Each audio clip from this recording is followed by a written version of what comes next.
আসসালামু আলাইকুম সুপ্রিয় দর্শক, আফরোজা ফুড ল্যাব থেকে আমি আফরোজা।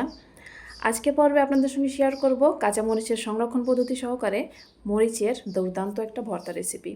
আজকের পর্বে আমি 3 রকমভাবে কাঁচামরিচ সংরক্ষণ পদ্ধতি আপনাদের সঙ্গে শেয়ার করব। আরও শেয়ার করব দুর্দান্ত স্বাদের মজার একটা কাঁচামরিচের ভর্তা। আর এই ভর্তা গরম ভাতের সঙ্গে অসাধারণ লাগে। আজকের পর্বে যেভাবে আমি কাঁচামরিচ সংরক্ষণ পদ্ধতি দেখিয়েছি, এভাবে সংরক্ষণ করলে প্রায় 6 মাস পর্যন্ত কাঁচামরিচ সংরক্ষণ করে আপনারা খেতে পারবেন। কাঁচামরিচ সংরক্ষণ করার জন্য এখানে আমি প্রায় 1.5 কেজি পরিমাণ কাঁচামরিচ নিয়েছি। প্রথমেই এই কাঁচামরিচগুলো ভালো করে ধুয়ে নিব, আর বোটা সহকারেই ধুয়ে নিব। বোটা সহকারে ধোয়ার প্রথম কারণ হচ্ছে কাঁচামরিচের ভেতরে যেন কোনো পানি প্রবেশ না করে। প্রতি বছরে কিছু কিছু সময় কাঁচামরিচের দাম অনেক পরিমাণে বেড়ে যায়, তাই যখন কাঁচামরিচের দাম কম থাকবে তখন আমার মতো করে আপনারাও সংরক্ষণ করতে পারেন। এতে করে আপনার বাজার খরচ কিছুটা হলেও কমবে, কিছু টাকা হলেও সেভ হবে। এদিকে কাঁচামরিচ ভালো করে ধুয়ে তুলে নিয়েছি। এখন কাঁচামরিচের বোটাগুলো ছাড়িয়ে পানি ঝরিয়ে নিব।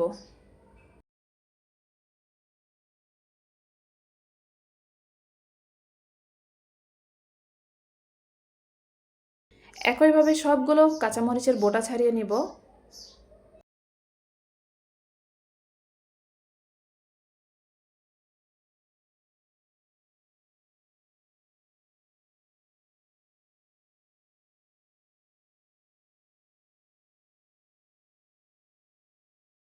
সবগুলো কাঁচামরিচের বোটা ছাড়িয়ে নিয়েছি। এখন এই কাঁচামরিচ ফ্যানের বাতাসে শুকাতে দেব, যেন এই মরিচের গায়ে কোনো প্রকার পানি না থাকে। একটা সুতি কাপড়ের উপরে আমি ফ্যানের নিচে এই মরিচগুলো ছাড়িয়ে শুকিয়ে নিব।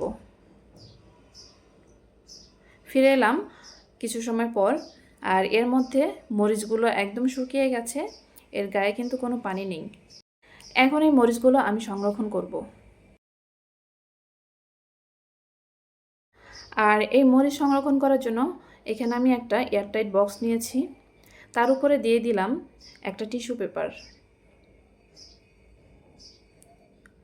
এখন এই বক্সে এই মরিচ ঠিক এভাবে রেখে দিব। আর এই বক্সের এই মরিচগুলো রাখবো নর্মাল ফ্রিজে, আর এই মরিচ অন্তত 2 থেকে 3 মাস ভালো থাকবে। উপরে আরও একটা টিস্যু দিয়ে একদম ঢাকনা দিয়ে ঢেকে দিব, যেন কোনো বাতাস প্রবেশ না করে। আর এই মরিচগুলো রেখে দিব নর্মাল ফ্রিজে এই মরিচ 2 থেকে 3 মাস পর্যন্ত ভালো থাকবে।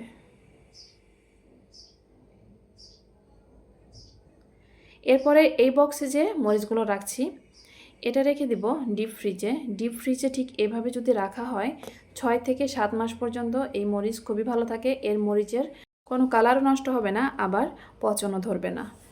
উপরে একটা টিস্যু পেপার দিয়ে ঢাকনা দিয়ে মুখ আটকিয়ে এভাবে রেখে দিব ডিপ ফ্রিজে। মরিচ সংরক্ষণের দুটো পদ্ধতি আপনাদের সঙ্গে শেয়ার করলাম। এবার শেয়ার করব আরেকটা পদ্ধতি, সেটা হচ্ছে শপিং ব্যাগে ঠিক এভাবে মরিচ রেখে এভাবেও সংরক্ষণ করা যায়, আর এটাও অনেক দিন ভালো থাকে।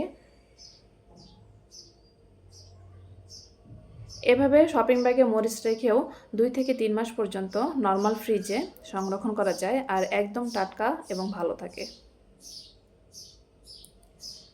আমি এই মরিচগুলোও রেখে দিব নর্মাল ফ্রিজে। এবার যে বাটিটা আমি ডিপ ফ্রিজে রেখেছিলাম সেটা আমি 3 থেকে 4 দিন পরে আপনাদের সঙ্গে শেয়ার করছি। ডিপ ফ্রিজে রাখার পরে মরিচগুলো কেমন হয়েছে আপনাদেরকে দেখাচ্ছি।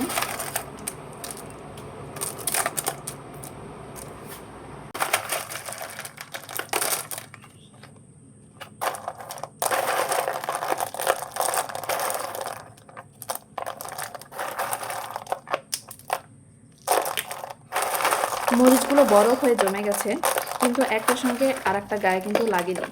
আর এটা লাগেনি টিস্যু দেওয়ার কারণে, আর একটু কালারও কিন্তু নষ্ট হয়নি।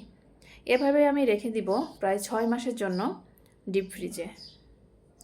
এখন শেয়ার করব মরিচের দুর্দান্ত একটা ভর্তা রেসিপি। আর এই ভর্তার রেসিপি কিন্তু অবশ্যই দেখবেন, খুবই মজার ভর্তা। যারা ঝাল খেতে পছন্দ করেন তাদের জন্য তো একদম পারফেক্ট একটা রেসিপি। আর এই মরিচের ভর্তা যে এত টেস্টি হয়, যেটা গরম ভাতের সঙ্গে থাকলে আর কোনো কিছুর প্রয়োজনই হয় না। আর মরিচের এই ভর্তা করার জন্য প্রথমে আমি চুলে একটি তাওয়া বসিয়ে দিয়ে কিছুটা গরম হয়ে আসলে এর মধ্যে দিয়ে দিয়েছি কাঁচামরিচ একটু নেড়ে চেড়ে এর মধ্যে দিয়ে দিলাম কয়েকটা রসুনের কোয়া আর কিউব করে কেটে রাখা কয়েকটা পেঁয়াজ।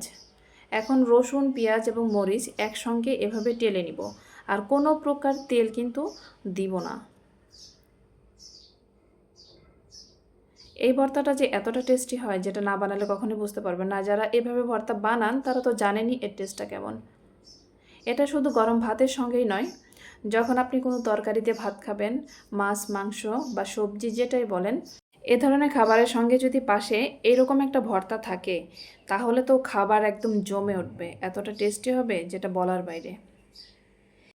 এদিকে কথা বলতে বলতে পেঁয়াজ, রসুন, মরিচ কিন্তু ভেজে নেওয়া হয়ে গেছে, আর মরিচের গাটা কিছুটা কিন্তু পোড়া পোড়া হয়েছে। পেঁয়াজ, মরিচ, রসুন সবগুলো একইভাবে ভেজে নিয়েছি। এখন এর উপরে সামান্য একটু লবণ দিয়ে বেটে নিব। আর এই ভর্তাটা শিলপাটাতেই বেশি ভালো লাগে, চাইলে ব্লেন্ডারও ব্লেন্ড করতে পারেন, কিন্তু শিলপাটায় ভর্তা সবচেয়ে বেশি মজার হয়, তাই আমি শিলপাটাতেই এই ভর্তাটা করে নিব। আর এই ভর্তা শেষে গিয়ে এমন একটা উপকরণ দিব যেটা দেওয়ার কারণে এর টেস্টটা অনেক গুণে বেড়ে যাবে। আর সেটা দেখতে হলে কিন্তু সম্পূর্ণ ভিডিও জুড়ে সঙ্গে থাকবেন। ভিডিওটি দেখতে দেখতে যারা এ পর্যায়ে চলে এসেছেন এখনও একটা লাইক দেননি, একটা লাইক দিয়ে আমার ভিডিওটি কন্টিনিউ করবেন। আর ভিডিও ভালো লাগলে আমার চ্যানেলের সঙ্গে থেকে যাবেন। একবার বেটে নিয়ে আমি আবারও বেটে নিচ্ছি যেন একটু মিহি হয়ে যায়।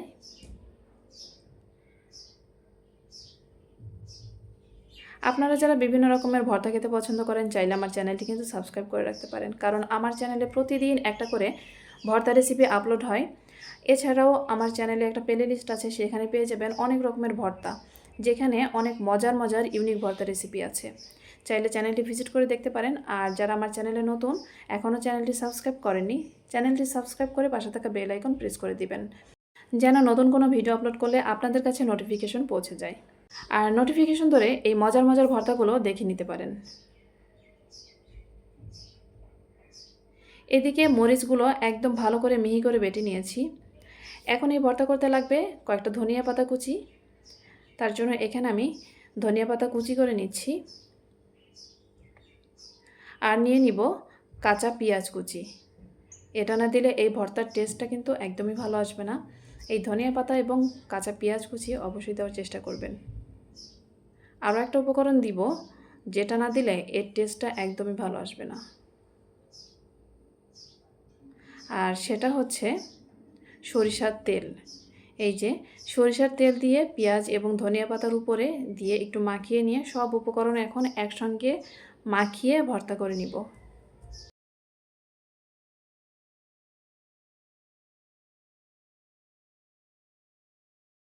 সবশেষে এই ভর্তা স্বাদ বাড়ানোর জন্য আবারও উপরে একটু দিয়ে দিলাম খাঁটি সরিষার তেল। আর ভর্তার উপরে এই খাঁটি সরিষার তেল দেওয়ার কারণে এর টেস্টটা আরও অনেক গুণে বেড়ে যাবে। আর এই মরিচের ভর্তায় তেল একটু বেশিই লাগে, তেল বেশি দিলে এর টেস্টটা ভালো আসে। তেল দিয়ে আবারও একটু ভালো করে মিশিয়ে নিলাম। ভর্তা করা হয়ে গেছে, এখন একটা বাটিতে আমি নিয়ে নিচ্ছি।